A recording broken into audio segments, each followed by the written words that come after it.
We are going to do what's called a reductive watercolor with our grapes today. So the first thing we need to do is make sure that we have all of our supplies. So we have our paint palette, our paper towels, a paintbrush, a water cup, and our paper. And what we're gonna do, like we said before, a reductive watercolor is where we're painting the background. We're not actually painting the grape itself. So we're gonna get a brush, and it doesn't matter what kind of brush. It could be a round brush, it could be a flat brush, it doesn't matter. Whatever you're comfortable with, you can make it work. You're gonna get your palette wet. Remember, we're picking 3 colors. You can only use 3 colors. So you're going to wet down, you're gonna add water, a little bit of water to each color that you might use. That way it has time to kind of soften up in your palette. And I have picked red, blue, and purple for my colors. But what we're gonna do is we're gonna start by making just a few grapes on our page, and they should be kind of in a shape of what a bunch of grapes should be. So we're gonna get a little bit of pigment on our brush, and a little bit goes a long ways. So we're gonna come in and we are going to start with our grape, and we are going to make it a little bit bigger than what we think we want it to be, because that way we have room to fix things when they need to be fixed.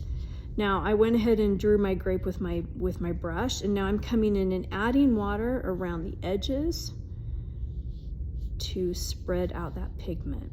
And I don't want to cover up any grapes that I might already have, so I have to go around those edges too. Okay, all right, we've got a grape right there. And I could make several more, but what I want to show you is the next step. So we've got this grape and it's wet around the outside, so we can't really touch it with our paintbrush, any water, any pigment, because if we do, it will start to bleed into other things, and we don't really want that. So what I want to show you now, while that is drying, and you can have several of them on a page, you can do several of them at a time as long as they're spaced out far enough, because you can see I've done several here. What we're going to do now is I'm going to take one grape that I already have, and don't worry so much about how perfect the circles are. That's not really what we care about so much, but you can come back in. Oh, and I wanted to show you something really fast. So I use purple on this. I can come in here and I can just touch in a little bit of blue around where the most pigment is in this area, and it does some really cool things. I've got a little bit too much water here, so I'm going to take that off. Okay. All right, so I'm going to come in here to one of these other grapes, and I'm going to start building layers of clusters, like little clusters that eventually will make up a large cluster of grapes. So once I have, let's say I'm going to work on this grape right here.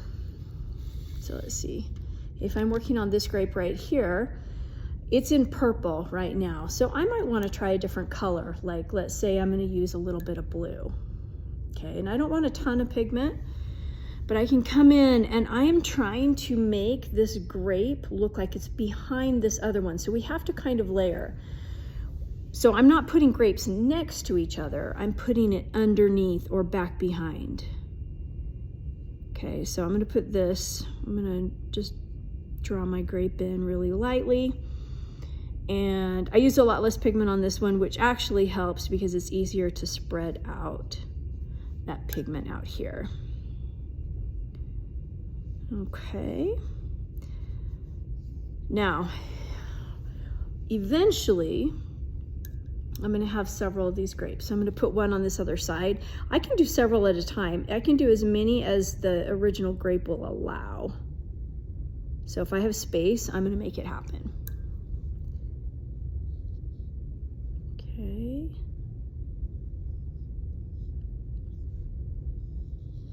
So do you see how I'm trying really hard not to overbrush, but I do want to brush that, whatever pigment I'm pulling out of there, I want to brush it out so it spreads out and it like creates this background. So that's how we do a reductive painting. I'm going to add just a touch of red around my grapes here, just for fun, just so you can kind of see what it does. I don't know how well you can see it in the video, but, and this one doesn't have a lot of a lot of water, so I'm gonna add a little bit of water right there. Okay, so then when I keep doing this, I can keep layering them and it looks like there's some depth. It creates that illusion of depth even though it's flat. And that is how we do a reductive watercolor.